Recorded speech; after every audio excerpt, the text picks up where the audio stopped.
नमस्कार दोस्तों, स्वागत है आपका आपके अपने चैनल मैग्नेट रूट पर। दोस्तों, मशहूर फिल्म लेखक जावेद अख्तर साहब ने अपनी एक स्पीच में शब्दों की वैल्यू को समझाते हुए कहा था कि शब्द या वर्ड्स ही एक ऐसी धरोहर है हम इंसानों के पास जिसके माध्यम से एक जनरेशन अपना पूरा एक्सपीरियंस दूसरी जनरेशन तक एक सीख की फॉर्म में पहुंचा देती है। और यही शब्दों की पावर ने हमें दूसरी प्रजातियों से आगे रखा है और यही पावर हमारी प्रजाति के इवॉल्व होने का सबसे प्रमुख कारण है। सोच कर देखिए, अगर शब्द ही ना होते तो हम में और जानवरों में क्या फ़र्क होता? क्या हम इतना इवॉल्व हो सकते थे? दोस्तों, आज के इस वीडियो के माध्यम से मैं पूरी कोशिश करूंगा कि अपने शब्दों के द्वारा अपने एक्सपीरियंस को रखते हुए, स्पेशली जो गलतियां स्टॉक मार्केट्स में मैंने की थी और शायद कई बिगनर्स आज भी ऐसी गलतियां कर रहे हैं, आप तक अपने एक्सपीरियंस से मिली सीख को पहुंचा दूं ताकि आप वो गलतियों में समय और रिसोर्सेज वेस्ट ना करें। दोस्तों, इस वीडियो को मैं कुछ स्टोरी बेस्ड ही रखूंगा ताकि मैं बोलते समय कनेक्टेड रहूं अपनी पास्ट मेमोरीज से, ताकि ज़्यादा से ज़्यादा रेलेवेंट आइडियाज़ वर्ड्स की फॉर्म में मेरे माइंड में आ सकें। तो चलिए शुरू करते हैं। दोस्तों, किसी भी सक्सेस के पीछे, चाहे वो सक्सेस किसी कला के क्षेत्र से हो, चाहे स्पोर्ट्स के क्षेत्र से या बिजनेस वर्ल्ड के क्षेत्र से या किसी भी और अन्य क्षेत्र से, इन सभी सक्सेस में सबसे कॉमन होता है एक प्रैक्टिशनर के माइंड में एक आइडियल या एक रोल मॉडल की फिगर का या इस तरह की इमेज का होना, जो हमें इंस्पायर करती है अपने मनचाहे क्षेत्र में आगे बढ़ के स्टेप्स लेने के लिए। और जैसा कि हर सक्सेस के पीछे एक लंबी संघर्ष से भरी कहानी अवश्य होती है, ऐसे स्ट्रगलिंग पीरियड में हमें आगे बढ़ने की प्रेरणा और हिम्मत विपरीत परिस्थितियां होने के बावजूद इन्हीं आइडियल फिगर्स जो हमारे मन में होती है, इनसे ही मिलती है। और जब हम किसी को अपना रोल मॉडल चूज करते हैं तो हम साथ साथ ये भी चूज करते हैं उस मार्ग पर चलना जिस पर वह व्यक्ति चला था। और इसमें कोई दोहराए नहीं है कि बहुत बड़ी भूल हो जाएगी अगर हमने राइट आइडियल फिगर को चूज नहीं किया या गलत आइडियल या गलत प्रेरणा को चुना। उदाहरण के लिए, कैसा होगा अगर आप क्रिकेट में नाम कमाना चाहते हैं और आप आइडियल फिगर चूज करते हैं अपने माइंड में अमिताभ बच्चन की, जो एक मशहूर अभिनेता हैं। आप सोच रहे होंगे कि कोई भी ऐसी इररेलेवेंट फिगर क्यों चूज करेगा जो एक पर्टिकुलर एक्टिविटी के लिए सुटेबल ना हो। खैर, मुझसे तो यही गलती हुई थी जब मैं नया नया स्टॉक मार्केट में आया था, और बिलीव मी, ज़्यादा से ज़्यादा चांसेस हैं कि आप भी शायद ऐसी ही कोई गलती कर रहे हो सकते हैं जिसका आपको खुद भी पता नहीं है। So please stay tune. दोस्तों, जब मुझे साल 2003-2004 में मेरे एक मित्र ने मुझे कांटेक्ट किया था डीमैट और ट्रेडिंग अकाउंट खोलने के लिए, जो कि एक रिलेशनशिप मैनेजर था एक स्टॉक ब्रोकिंग कंपनी में, उसे मुझे बिल्कुल भी समझाना नहीं पड़ा या बिल्कुल परसुएट करना नहीं पड़ा, जो कि यूजुअली सेल्स में करना पड़ता है। ऐसा भी नहीं था कि मुझे कोई शेयर मार्केट के बारे में कोई एक्सपीरियंस या नॉलेज थी, बल्कि उस समय तो मेरा इस मार्केट से दूर दूर तक कोई वास्ता नहीं था। बल्कि बिना किसी एक्सपीरियंस के ही मुझ में एक जिज्ञासा थी और मेरी एक्सपेक्टेशंस काफ़ी हाई थी शेयर मार्केट्स को लेकर। अब सवाल आता है कि ऐसा क्यों था। दरअसल बचपन से लेके एक नाम सुन रखा था और वो नाम था हर्षद मेहता। कुछ मूवीज़ देख रखी थी जैसे कि वॉल स्ट्रीट, कुछ और ऐसे चर्चे सुन रखे थे, और इन सब से एक सबकॉन्शियस माइंड में एक इम्प्रेशन बना हुआ था कि शेयर मार्केट में एक अंधाधुंध कमाई है, पावर है और थ्रिल है। परंतु समय के साथ साथ पता चला कि ये सही नहीं था। आज आप भी नेटफ्लिक्स पर कुछ ऐसी सीरीज़ देखते होंगे जैसे स्कैम, या कुछ मूवीज़ देखते होंगे जैसे द बिग बुल, या कोई और ऐसी हॉलीवुड मूवीज जैसे the Wolf of Wall Street. दोस्तों, ये सब एंटरटेनमेंट तक तो ठीक है, पर प्रॉब्लम होती है अब मूवीज़ या सीरीज़ को देखकर आप इंस्पायर होते हैं शेयर मार्केट में आने के लिए या अपना सिक्का जमाने के लिए। अब पूछिए, ऐसा क्यों होता है? ऐसा इसलिए दोस्तों, ज़्यादातर शेयर मार्केट चैंपियंस की जो इमेज मूवीज़ या सीरीज़ के थ्रू दिखाई जाती है वो बहुत ही ग्लैमरस और ग्रे कैरेक्टर की होती है, जबकि सच इसके बिल्कुल विपरीत है। अगर मेरी बात को समझना है तो जरा कोशिश करके देखिए और जानने की कोशिश करिए कुछ सक्सेसफुल स्टॉक मार्केट चैंपियंस की लाइफ के बारे में, उनकी वर्किंग हैबिट्स के बारे में। और जब मैं stock market champions word use करता हूँ, इसका मतलब है वो लोग जिनका रिकॉर्ड है कंसिस्टेंटली कई साल से मार्केट से कमाने का। वो लोग नहीं जिन्होंने अभी अभी नई सो कॉल्ड सक्सेस को चखा है या किसी ऐसे ट्रेड में स्पेकुलेशन करके रिसेंटली कोई मोटा हाथ मारा है, क्योंकि क्या पता दूसरा सट्टे का दाव इनसे जितना इनको मिला है उससे ज़्यादा वापस ले जाए।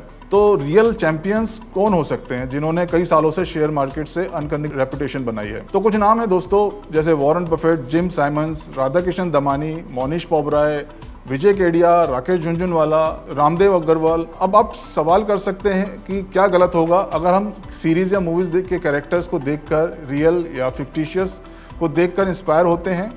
तो इंस्पिरेशन ही है, मोटिवेशन है आखिर। तो दोस्तों, बात यह है कि अभी जो कुछ देर पहले एग्जाम्पल्स में डिस्कस किया था, सोच के देखिए कैसा होगा अगर सचिन के स्टारडम की जगह अमिताभ बच्चन के स्टारडम को देखकर ये सोचो कि स्टारडम तो स्टारडम ही है, क्या फ़र्क पड़ता है? तो होगा ये कि या तो आप एक्टिंग करने लगोगे या फिर क्रिकेट खेलने की एक्टिंग करने लगोगे। एटलीस्ट क्रिकेट खेलने की इंस्पिरेशन तो नहीं मिलेगी इस केस में। क्रिकेट की रियल इंस्पिरेशन के लिए तो आपको सचिन जैसे किसी को अपना रोल मॉडल बनाना होगा, क्योंकि जब हम किसी को अपना रोल मॉडल या आइडियल चूज़ करते हैं तो हम उसकी एक्टिविटीज़ और उसके मार्क को भी चूज़ करते हैं। दोस्तों, जब मैंने 2004 में ट्रेडिंग स्टार्ट की तो शुरू में कुछ अप्स एंड डाउन्स आए। फिर मैंने तकरीबन 1-2 साल तक रिगरसली बहुत पढ़ाई करी। कई बुक्स इंपोर्ट की अमेज़ोन से, क्योंकि उस टाइम amazon.in नहीं हुआ करता था। कई वीडियो कोर्सेज खरीदे, टेक्निकल एनालिसिस पे काफ़ी स्टडी और काफ़ी प्रैक्टिस की, खूब अध्ययन किया। इस मेहनत का रिजल्ट यह आया कि मैं फुल टाइम ट्रेडिंग करने लगा और अपनी ऑब्जर्वेशंस को दोस्तों में और जिनका भी इंटरेस्ट हो सकता था मेरे परिचितों में स्टॉक मार्केट से रिलेटेड, उनके सामने रखने लगा।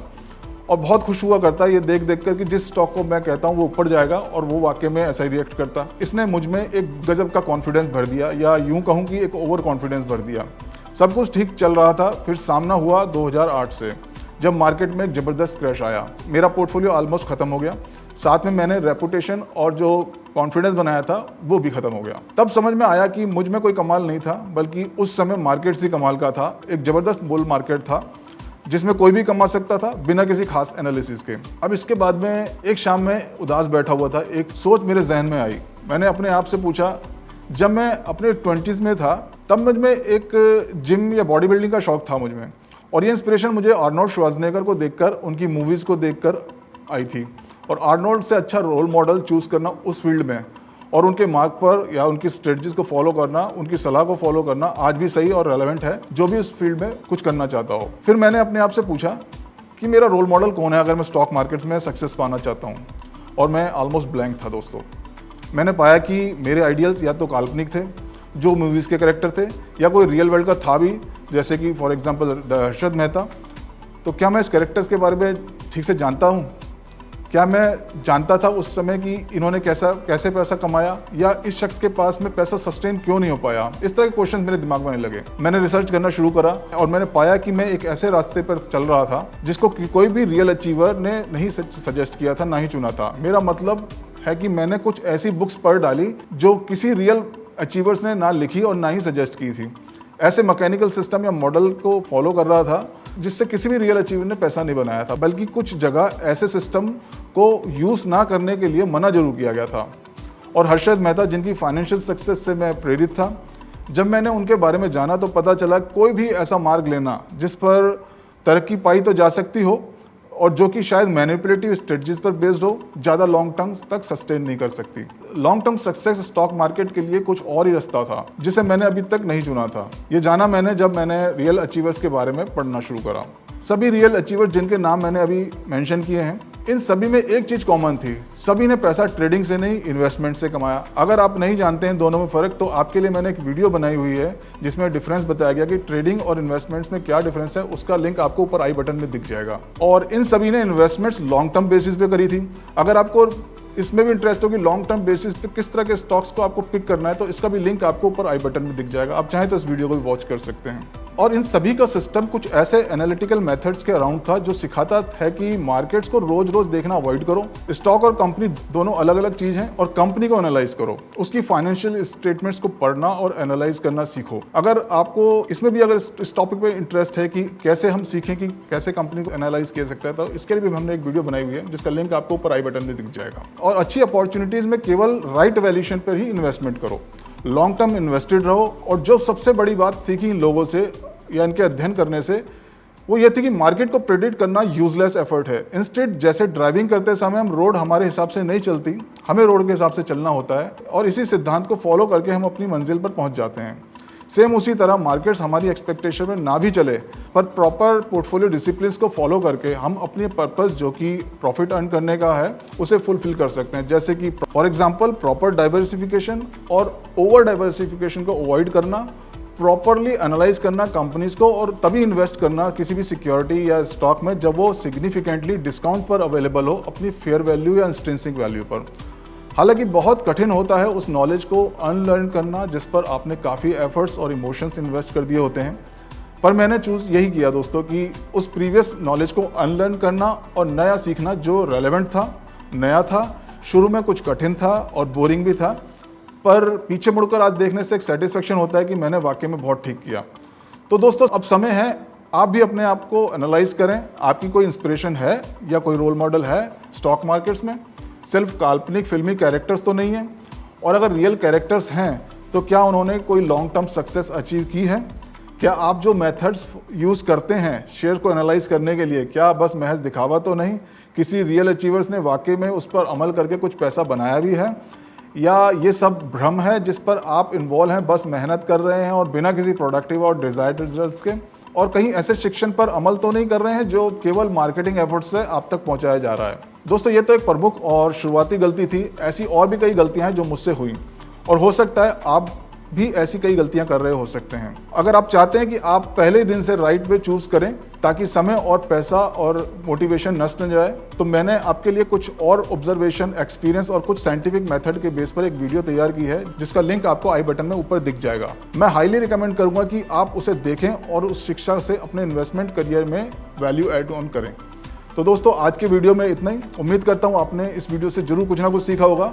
आप अपने कमेंट सेक्शन में जरूर पोस्ट कीजिएगा। Thanks for watching.